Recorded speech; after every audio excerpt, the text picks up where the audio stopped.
Olá, turminha do quarto ano, tudo bem com vocês? Hoje é a nossa 14ª aula de língua portuguesa. Nessa aula nós iremos fazer uma revisão de alguns conteúdos do livro 1. Esses conteúdos vão estar presentes na nossa avaliação bimestral. E os conteúdos são gráficos, tabelas e diagramas, da página 31, numerais, como contamos as coisas, página 33, plural de palavras com M, página 38, uso de G e J, página 45 e verbete de enciclopédia, página 48. Vamos começar revisando sobre gráficos, tabelas e diagramas que tem lá na página 31. Bom, gente, os gráficos, tabelas e os diagramas, eles são representações visuais, ou seja, são meio que desenhos, né, que a gente vai trazer essa representação, que é visual, que a gente está vendo, usadas em relatórios, estudos ou pesquisas para organizar ou esquematizar informações e dados que serão interpretados pelo leitor. Ou seja, a pessoa está lendo um texto e aí você utiliza um gráfico ou uma tabela ou um diagrama para organizar as informações que você obteve. E aí, com essa organização, a pessoa que está lendo, ela vai conseguir visualizar melhor todas as informações que você coletou. Aqui eu coloquei um exemplo, vamos falar de cada um deles. Primeiramente, aqui nós temos alguns tipos de gráficos representados aqui de maneira colorida. O primeiro gráfico, gente, é o gráfico de coluna. Você pode perceber que no gráfico de coluna, nós temos o quê? As coluninhas aqui, ó, na vertical. Elas ficam sempre assim, na vertical. E cada coluna dessa vai representar um quantitativo. Aqui nós podemos perceber que esse gráfico ele vai falar sobre os países mais populosos do mundo em milhões de habitantes. Aqui a gente tem, no caso, a China, né? Tem a Índia. Daqui na minha lateral, no meu lado esquerdo, a gente pode perceber que tem os números 200, 400, 500, todos aqui relacionados em milhões. E aqui na minha linha horizontal eu tenho o nome dos países: China, Índia, Estados Unidos, Indonésia, Brasil, Paquistão, Nigéria, Bangladesh, Rússia e Japão. Então, a gente pode perceber aqui que a pessoa que criou, ela deve ter feito todo um texto, que coletou essas informações e transformou em um gráfico. O nosso próximo gráfico é o gráfico em barra. O gráfico em barra ele é parecido com o gráfico de coluna, só que no gráfico em barra, ao invés de eles virem na vertical, ele vem na horizontal. É como se ficassem todas as barrinhas, ao invés de ficar em pé em formato de colunas, elas ficam todas deitadinhas. E você tem a mesma coisa, que no caso a gente tem as taxas de mortalidade infantil por região no ano de 2013. A gente tem região Nordeste, Norte, Centro-Oeste, Sudeste e Sul. A gente pode perceber que aqui ele está como se fosse crescente, né? Do menor para o maior. O próximo gráfico é o gráfico de pizza, que é aquele gráfico redondinho, né, que parece mais uma fatia de pizza. E aqui nós temos, por exemplo, a distribuição da água no mundo. E aqui cada parte dele você está representado com uma cor, que tem uma legenda, né, e aqui ele também colocou o número.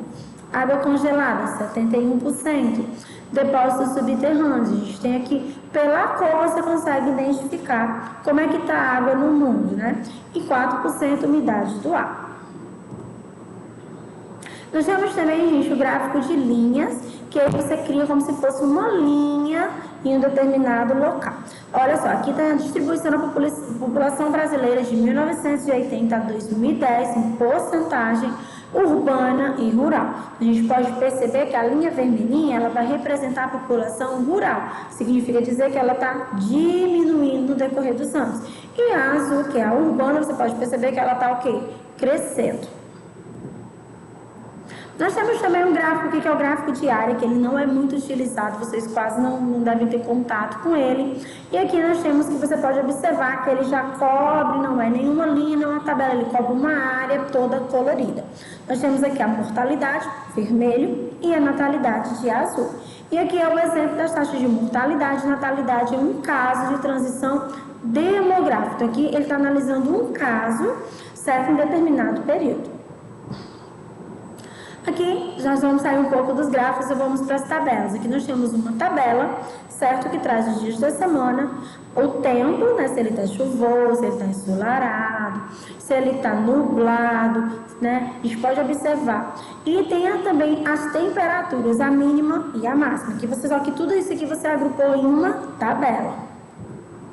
E aqui nós temos um diagrama. Muita gente utiliza diagrama para estudar, né? Vai criando um fluxo, que a gente chama de fluxograma, para estudar. E que a gente tem um diagrama dividido em dois, né? Que é o estrutural, que é o estatístico, e o comportamental, que são os dinâmicos. E aí você vai descendo de cada um deles as suas informações. Pronto, agora nós vamos começar com o nosso próximo conteúdo, que são os numerais, na página 33.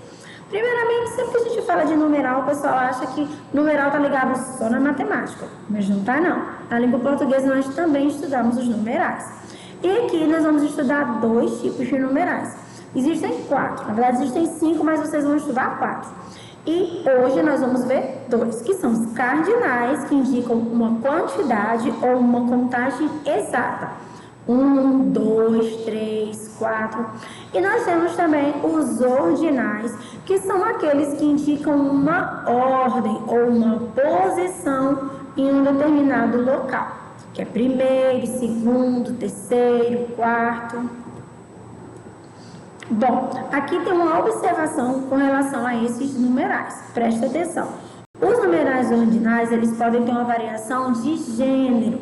Quando a gente fala de gênero, estamos falando de feminino e masculino. Por exemplo, segunda vez, segundo andar, segundo lugar. Então, você pode perceber que se terminar com O, ele vai estar relacionado ao masculino. E se terminar com um A, ele vai estar relacionado ao feminino. Muito cuidado. Nem toda palavra que termina com O é masculina, que a gente está falando dos numerais ordinais. E essa regra é aplicada com os numerais ordinais. Por exemplo, quarto lugar, quarta posição. Posição é a posição. Por isso, eu vou utilizar quarta posição. Quarto lugar o lugar é masculino. Então, quarto lugar. Então, no caso dos numerais ordinais, você pode usar essa regra. Se for feminino, terminar com A. Se for masculino, termina com O. Então, aqui, só para que vocês possam frisar melhor, cardinais indicam quantidade, né? Especificamente de uma maneira geral. 3 alunos passaram na USP. 3. E os ordinais vão indicar uma sequência, uma ordem específica. Recebeu o seu primeiro salário após um mês de trabalho duro.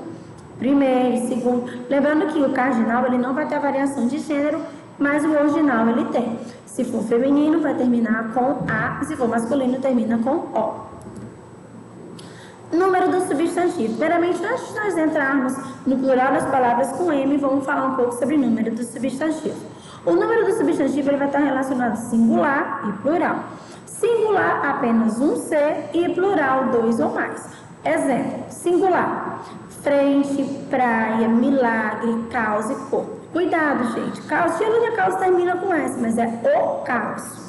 Tá bom? Existem palavras que mesmo terminando com S, elas estão no singular, tá bom? Então vai depender da palavra. E essas palavras, geralmente, elas vão vir com o artigo que vai determinar se ela vai estar no singular ou no plural, que é o O, o A, o OS ou AS. Substantivos no plural: luas, montanhas, ondas, garotos e esferas. Bom, a gente pode formar o plural de várias maneiras e vai depender da terminação da palavra. Existem palavras que você vai adicionar somente o S, existem palavras que você vai adicionar o ES, e no caso das nossas palavras com M, você retira o M e adiciona o NS. Olha aqui o exemplo da nossa ficha de atividades na página 19. Homem, homens, eu retirei o M e adicionei o NS. Jardim, jardins. Som, sons. Atum, atuns. Viagem, viagens. Bagagem, bagagens. Ruim, ruins. Então, todos eu tirei o M e adicionei o NS. Muito cuidado, tem gente que esquece de retirar o M e só coloca o S e isso erra, leva a um erro, tá bom? Tem que tirar o M e adicionar o N e o S. Agora nós vamos falar sobre o uso de G e J. Bom, gente, nós sabemos que o G e o J, eles confundem em algumas palavras.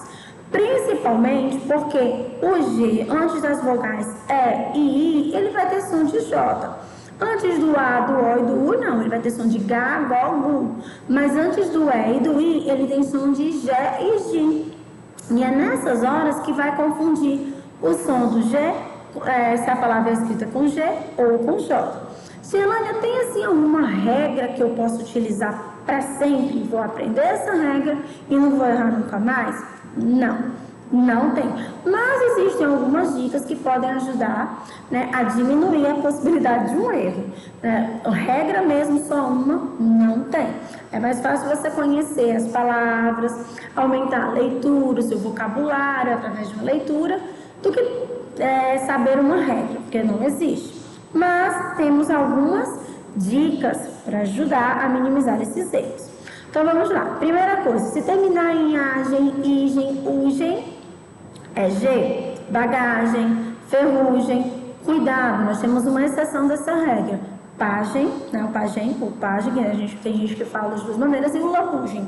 Lambugem também, no caso, eles são com J, apesar de terminarem com agem e ugem.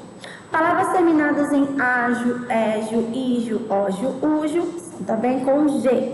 Exemplo, pedágio, colégio, né? Verbos terminados em já são com J, arranjar. Olha aí o nosso exemplo. Algumas palavras de origem tupi, africana, árabe, são com J. Moji, jiboia. E palavras que são o quê? Derivadas de outra, que na origem tinham J, permanecem com J. Por exemplo, laranja, laranjinha, laranjeira, todas vieram de laranja, então todas serão com J. E aqui tem alguns exemplos de algumas palavras na página 46.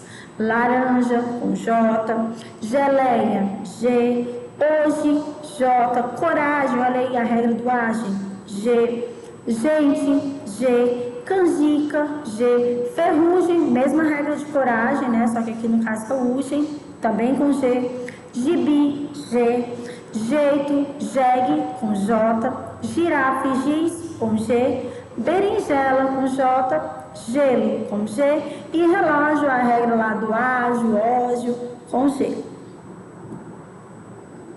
Bom, agora o nosso próximo assunto são os verbetes de enciclopédia. O verbete de enciclopédia está na página 49. Primeiramente, vamos saber o que é uma enciclopédia. É uma obra que reúne um grande conjunto de conhecimentos sobre vários assuntos, ou sobre um assunto específico. E cada artigo dele é chamado de entrada ou verbete. Geralmente, os artigos começam com um título que apresenta o assunto e, em seguida, há uma explicação sobre esse assunto. Gente, hoje em dia é muito mais fácil fazer uma pesquisa. Você vai aqui na internet, clica no Google, coloca lá o seu tema e está lá todas as suas pesquisas. Antigamente nós não tínhamos essa tecnologia, então nós utilizávamos muito as enciclopédias. A enciclopédia é aquele livro que vai ter uma fonte de pesquisa. Pronto, lembra do dicionário que tem lá a fonte de pesquisa de palavras? As enciclopédias, elas tinham vários assuntos, não eram só definições de palavras, eram vários assuntos que você pesquisava e podia estar aprendendo com eles. Cada artigo de uma enciclopédia ela é chamado de entrada ou verbete, tá? E esses verbetes, eles vêm pelo título. E as enciclopédias, muitas vezes, elas vinham em ordem alfabética. Então, você entrava na letrinha, procurava lá a palavrinha, e aí você lia e entendia sobre o seu conteúdo. Hoje é bem mais fácil, que é só acessar o Google, mas antigamente a gente tínhamos as nossas enciclopédias. E aqui, só para que vocês frisem, verbete enciclopédico ou de enciclopédia, é um texto que contém informações variadas e importantes, né, porque você vai estar ali, é uma fonte de pesquisa. Tem o propósito de informar, né, a gente vai aprender e conhecer, então ele informa sobre um determinado assunto. Pode ser um artigo ou uma entrada de uma enciclopédia ou uma obra de referência que possui explicações, notas e exemplos. Ou seja, dentro da enciclopédia, cada artigo daquele, cada entrada é chamada de verbete. Bom, gente, eu vou ficando por aqui. Espero que vocês tenham entendido todo o nosso conteúdo. Em caso de dúvidas, Anota e tira essas dúvidas durante as nossas videoconferências. Continuem acompanhando as nossas postagens através da agenda eletrônica. Grande abraço e até a nossa próxima aula. Tchau, pessoal!